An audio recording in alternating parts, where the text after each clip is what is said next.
President Vladimir Putin put Russia's nuclear deterrent on high alert on Sunday. This is in the face of a barrage of Western reprisals for his war on Ukraine. The United States has said that Putin is escalating the war with dangerous rhetoric.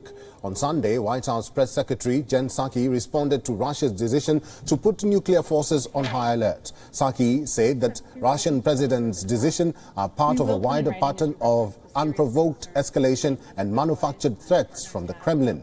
The U.S. believes that Russia's attack on Ukraine is not producing rapid victories for Russia. Instead, it has generated far-reaching and concerted Western response. And that's why U.S. defense experts believe that Putin's decision to elevate the alert of the nuclear forces is a reaction to battlefield losses. The UK's Prime Minister Boris Johnson has said that Russia's nuclear forces alert is a distraction.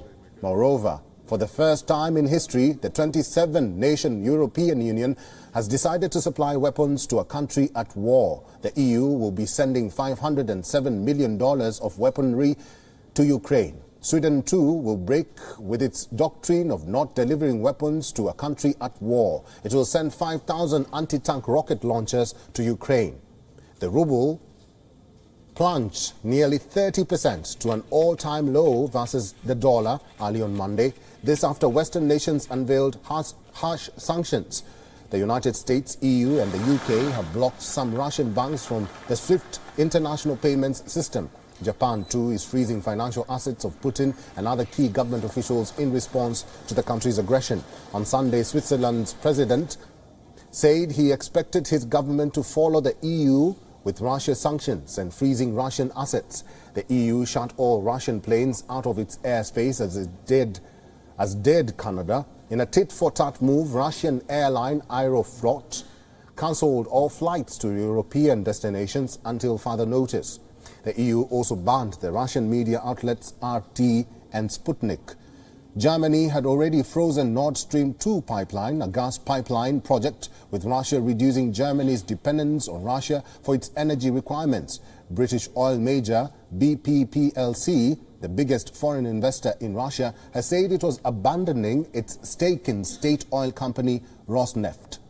This at a cost of up to $25 billion, shrinking its oil and gas reserves in half. And several European subsidiaries of Russia's Sberbank, majority owned by the Russian government, were failing or were likely to fail. This is according to the European Central Bank, reason being Russia's reputational costs of the war in Ukraine. Most importantly, Kiev, Ukraine's capital, remains in Ukrainian government's hands. The Russian military campaign is less successful than expected. Putin's latest decision to put his country's nuclear deterrence forces on high alert is only a window into his anger and increasing isolation. Svitlana Zalischuk, Ukraine's former member of parliament, shares her insights about how Putin has been cornered. Putin somehow thought that he will be welcomed here, or maybe he would have a victorious war in a couple of days. But it turned out for him to be a real humiliation and international isolation and loss of authority. They report that Putin already has lost thousands of his soldiers here, more than in any other conflict that Putin started since 1991. And they're afraid to report this data to the Russian population. WION is now available in your country. Download the app now and get all the news on the move.